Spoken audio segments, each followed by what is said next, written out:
Good afternoon. Welcome back to Near Post Flick On. Yes, the Premier League roundup, game week 2 roundup. Loads of goals this weekend, this past weekend. Loads of goals, loads of surprises as well. But it is a Premier League and anything can happen. And that's why we love the beautiful game. So going straight into it, West Ham were at home against Chelsea on Friday. And they got absolutely obliterated, absolutely destroyed by Chelsea. 5-1. Chelsea winning comfortably without Cole Palmer, who got injured before the game, but hopefully he'll be back.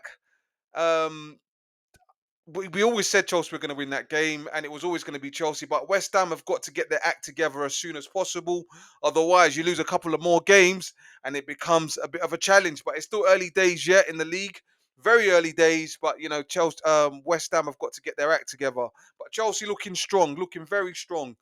Going on to the second game, Manchester City took on Tottenham at the Etihad Stadium, and Tottenham absolutely delivered. Absolutely delivered.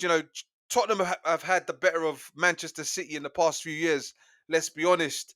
And 2-0 for Tottenham. I actually predicted that Manchester City were going to beat Tottenham, but I was quite surprised at the way Tottenham played, the way they pressed. They looked very, very, very impressive. I've said it before. I'll say it again. I wouldn't be surprised if Tottenham finish in the top four and actually compete and challenge for the top honours this season under Thomas Frank.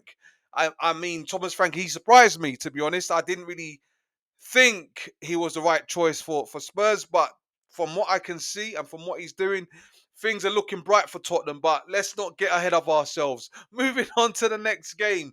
Bournemouth took on Wolves. Bournemouth won that game 1-0 at home. So, Bournemouth doing good things there. Moving on to the next game. Now, this was a bit of a surprise. Brentford beating Aston Villa 1-0. So I didn't really expect that result from Brentford. I actually thought Aston Villa would beat Brentford, but they didn't. Brentford, they stood up and they played really well, got the 1-0 victory. I think, what's his name? Uotara scoring the goal in the 12th minute, and they held the shape. I didn't expect that type of result, to be honest with you. And I've already said I expect Brentford to go down.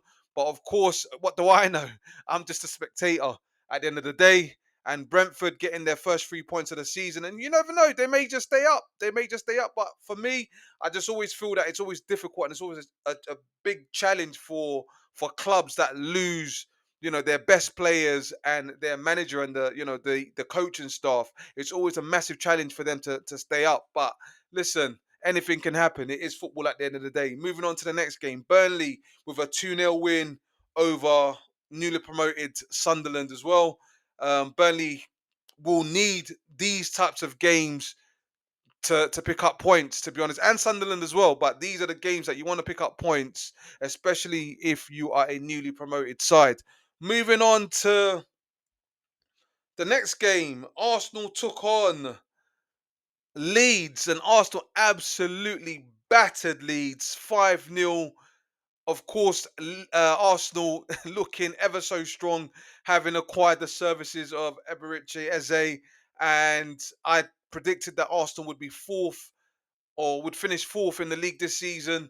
Some Arsenal fans may see it different, and based on that performance as well, the Gunners are looking very, very, very strong indeed.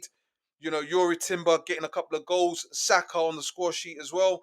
And I think for every Gunner fan out there, or every Gunners fan out there, Gyökeres bagging 2 goals would have lifted a weight off his shoulders and the club's shoulders as well. So he's proven that he can actually score goals. And it's going to be an interesting season. It's going to be an interesting season. You can't rule out Arsenal. It looks like, they'll have a lot to say this year. And I'm sure, the red side of North London will be feeling very pleased with themselves. Moving on to the Sunday games. Right, let's see. Crystal Palace drawing 1-1 with Nottingham Forest. It was always going to be a tight game for both clubs, but I'm sure both clubs would be happy with the draw. That game finishing 1-1. Saw on the score sheet for Palace on the 37th minute, and Hudson Odoi with the equaliser for Nottingham Forest on the 57th minute.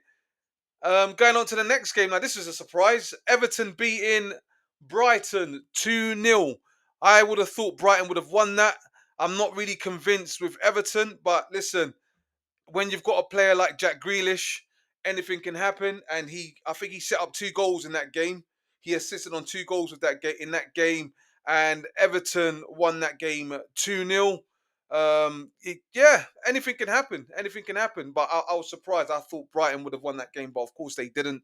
It is what it is. Moving on to Fulham against Manchester United.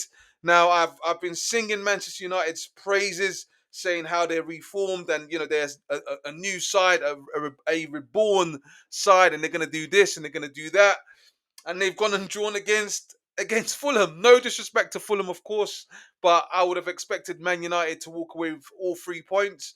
But unfortunately for them, they've had to share the spoils, 1-1 against Fulham. But yeah, let's see how it goes. It's a long season, and I'm sure they'll come back again. Going on to the Monday night games, we're looking at Newcastle against Liverpool. Liverpool are the expected favourites this season. Let's be honest with what they've done, and I'm sure now they'll probably more than ever be desperate to acquire the services of Isak. And credit to Newcastle as well, because they hung in there. They hung in there with 9 men. They hung in the game with 9 men after Gordon got sent off. So they hung in there with 9 men. Again, Liverpool leaving it very late to get that goal. They haven't really seemed like super convincing, Liverpool. They probably got the best squad, I think, in the league by a long mile, but they just don't seem convincing in terms of like putting games to bed and what have you. They're leaving it late to get the victories, but sometimes that's what separates winners from losers, I guess. Winning those games that you're not expected to win, or winning those games in Fergie time, if you like. But yeah, so I'm guessing, yeah, this week will probably have the same type of entertainment, and we'll be there to, of course, report back on it. So please like, share, and subscribe. Thank you very much.